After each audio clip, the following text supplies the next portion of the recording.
Приветствую вас, друзья! Огромное вам спасибо за активность и поддержку. В уезде Жунцзян провинции Гуйчжоу на юго-западе Китая произошло сильнейшее за 30 лет наводнение, вызванное продолжительными ливнями, которые привели к выходу рек из берегов. По данным Центрального телевидения Китая, эвакуировано около 40 тысяч человек. Наводнение затронуло центральные районы города, уровень воды в некоторых местах превысил 3 метра. Вода залила жилые кварталы, торговые центры и подземные парковки, унося автомобили. На реке Дулю зафиксирован рекордный расход воды — 11 400 кубических метров в секунду, а уровень воды поднялся на 11 метров выше нормы. Власти объявили наивысший уровень реагирования на чрезвычайную ситуацию. Для эвакуации использовались лодки и грузовые беспилотники, доставлявшие предметы первой необходимости. Созданы 7 зон эвакуации, где работают экстренные службы, и 2 центра временного размещения, обеспечивающие пострадавших продуктами, водой и необходимыми вещами. По данным властей Китая, пострадали не менее 150 человек. Синоптики прогнозируют новую волну осадков, что может усугубить ситуацию. Власти призывают жителей не возвращаться в дома без разрешения. Наводнения в Гуйчжоу вызваны ежегодным муссоном, который в этом году побил рекорды по количеству осадков. В некоторых районах выпало более 400 мм дождя. Помимо Жунцзяна, пострадал соседний город Цунцзян, где также готовятся к эвакуации из-за прогноза усиления штормов. В регионе зафиксированы оползни, повреждены дороги и мосты, включая обрушение части моста Хоучихэ на автомагистрали G76 в уезде Санду. Мост рухнул 24 июня около 7 часов 40 минут утра по местному времени. Это произошло в геологически нестабильном районе, где сильные дожди усугубили ситуацию. На момент обрушения на мосту находился грузовик, передняя часть которого повисла над провалом. Водителя спасли с помощью веревок и мобильных платформ, он не пострадал. Под мостом находились 3 машины местных жителей, но водителей в них не было. Движение на трассе в сторону Гуяна было перекрыто, транспорт перенаправили на соседние магистрали. Точное число пострадавших не уточняется, связь в районе ограничена из-за непогоды и оползней.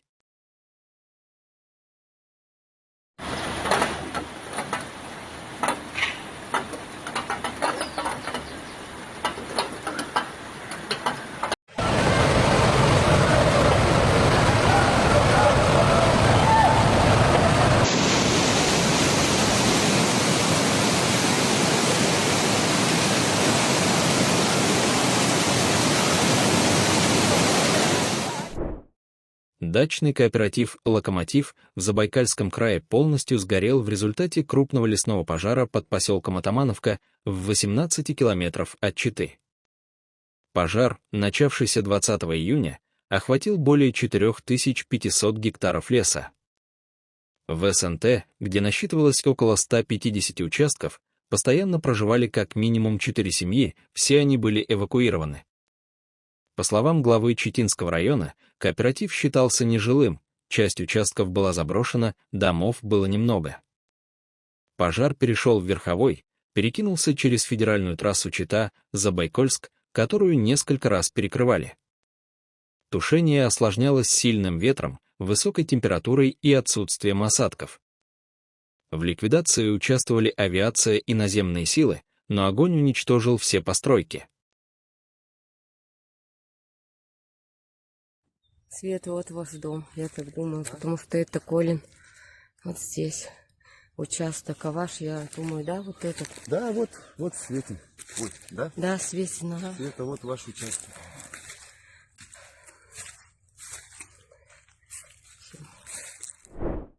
Семья бразильской туристки Джулианы Маринс подтвердила, что спасателям наконец удалось добраться до нее, но, к сожалению, она не выжила. 24 июня спасатели добрались до места, где находилась 26-летняя бразильская туристка, упавшая в кратер вулкана Ринджани на острове Ламбок в Индонезии. По данным поисково-спасательной группы, Джулиана находилась на глубине около 600 метров. Спасательная операция была сложной из-за труднодоступной местности, тумана и холодов. Джулиана сорвалась с туристического маршрута, скатилась к озеру Сигара-Анак, и, несмотря на попытки передать ей воду и еду с помощью дронов, спасти ее не удалось. СМИ сообщают, что на месте происшествия были найдены вещи Джулианы, в том числе трость. В дополнение к кадрам с дрона спасательная команда определила ее точное местонахождение по свету ее фонарика, который был включен все время. В октябре 2024 года ирландский турист упал в том же месте, что и Джулиана Маренс. Разница между двумя инцидентами в том, что ирландца спасли немедленно, и он остался жив.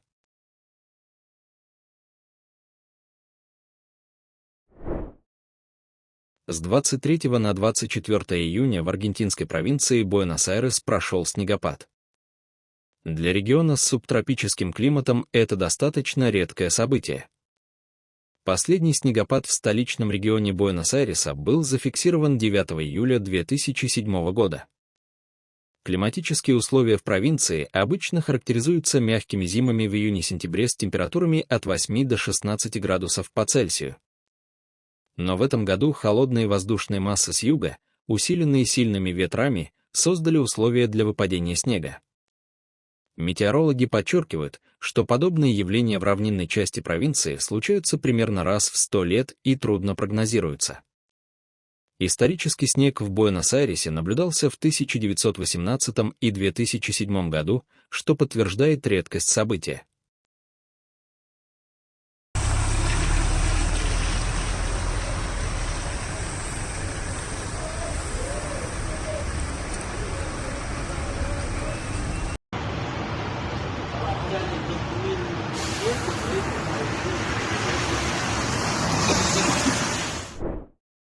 В итальянском регионе Ломбардия мощные порывы ветра опрокинули колесо обозрения, установленное на берегу озера. К счастью, никто не пострадал, колесо не функционировало из-за штормового предупреждения. Помимо колеса обозрения, штормовой ветер повалил множество деревьев и рекламные щиты, а также вызвал повреждение кровли нескольких зданий. —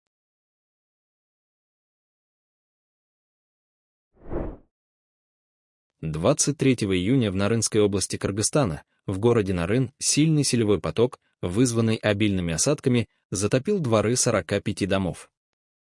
По информации СМИ, сель также разрушил заборы, размыл дороги и затопил подворья в районе новой застройки города. Пострадавших среди жителей не зафиксировано, но материальный ущерб оказался значительным. На место происшествия оперативно прибыли спасательные службы МЧС Кыргызстана, проводятся работы по ликвидации последствий стихии. В Западно-Казахстанской области в понедельник произошла авария на железнодорожном переезде между станциями Сайхин и равнинной Приволжской железной дороги. Водитель грузового автомобиля выехал на переезд перед приближающимся грузовым поездом, несмотря на запрещающий сигнал.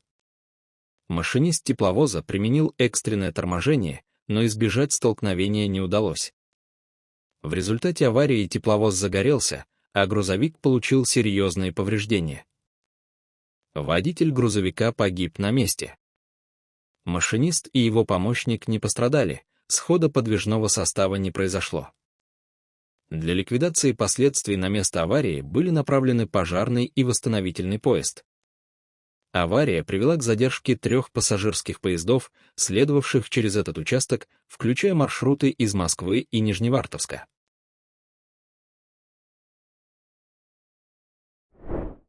В турецкой провинции Чанаккале произошел крупный лесной пожар, который за сутки охватил значительную часть района, особенно вблизи деревни Кайдери и города Эджиабад. Сильный ветер значительно ускорил распространение огня, затрудняя усилия по его тушению. Пожар начался в сельскохозяйственных угодьях района Эзини и быстро перекинулся на лесные массивы, охватив сотни гектаров. Власти начали эвакуацию жителей из нескольких населенных пунктов, включая деревни в окрестностях Эзини и Эджиабада. По данным турецких СМИ, эвакуировано более 1200 человек из 11 населенных пунктов, еще 83 человека были госпитализированы из-за отравления дымом. Огонь несет серьезную угрозу жилым зонам и сельскохозяйственным угодьям, а также привел к временному перекрытию пролива Дарданеллы для судоходства в ночь с 23 на 24 июня. Для борьбы с пожаром задействовали 7 самолетов и 5 вертолетов, 19 пожарных машин, 3 бульдозера и 5 единиц другой техники, а также 176 человек личного состава на земле. Сообщается, что пожар в районе деревень Еренкой и Кызылджакорин был взят под контроль, но в других частях Чанакале, включая Эзине, борьба продолжается.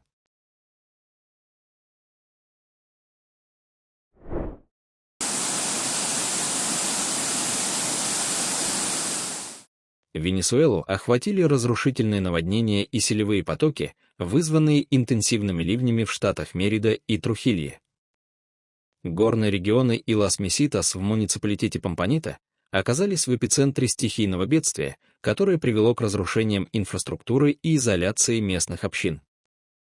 В районе Парама штата Мерида разрушены мосты и дороги, большое количество жителей в пострадавших муниципалитетах осталось без связи с внешним миром.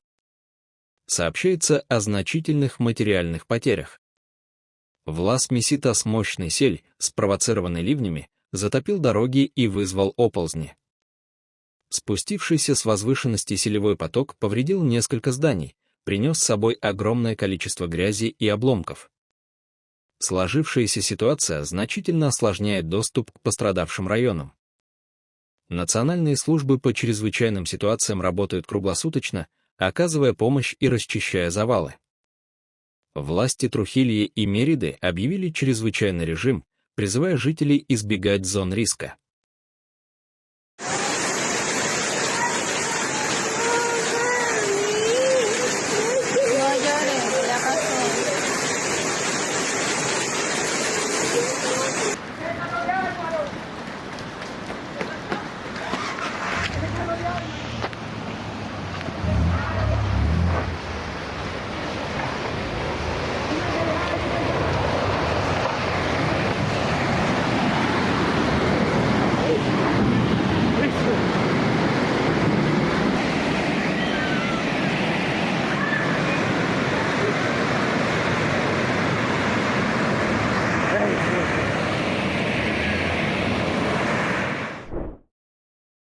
Греческий остров Хиос охвачен крупными лесными пожарами, которые продолжаются третий день.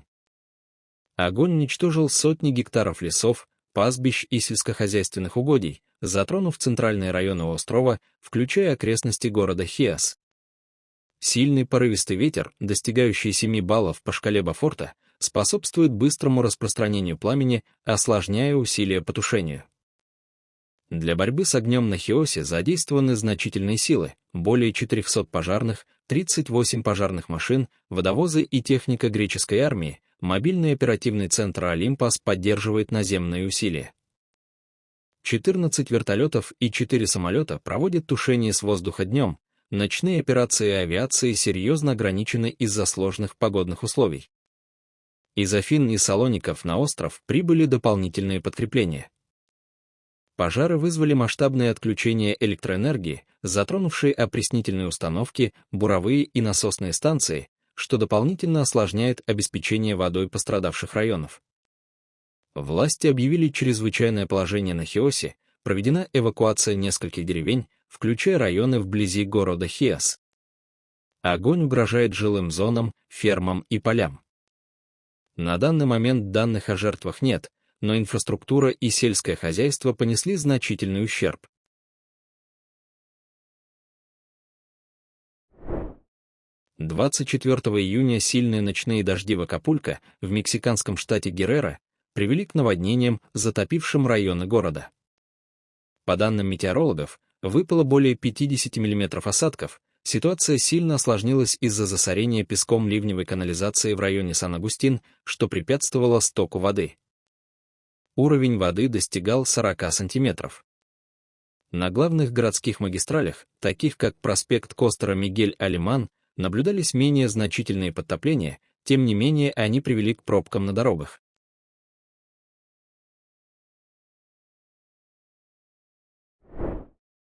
Горевшее почти 3 недели судно с 3000 автомобилей затонуло в Тихом океане.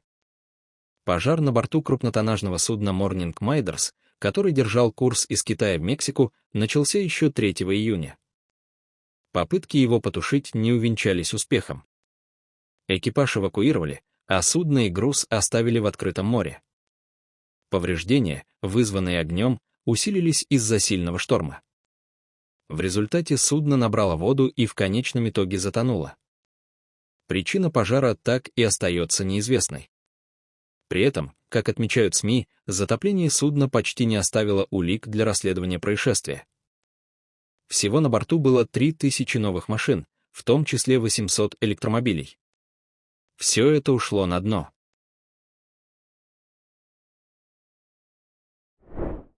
В Алматы из-за прорыва магистрального трубопровода на улице Казыбаева в микрорайоне Кулагер кипятком затопило дорогу. У алматинских тепловых сетях сообщили, что авария произошла из-за коррозии трубы диаметром 1000 мм. Повреждения в экстренном порядке локализовали, никто не пострадал.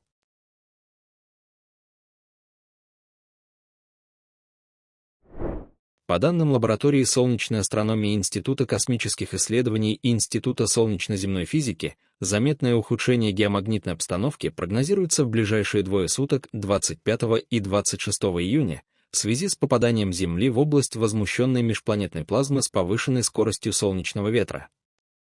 Источником возмущения является крупная корональная дыра, которая уже несколько дней наблюдается на видимой с Земли солнечной стороне и в настоящее время из-за вращения Солнца переместилась в область, откуда получила возможность эффективно влиять на околоземное космическое пространство.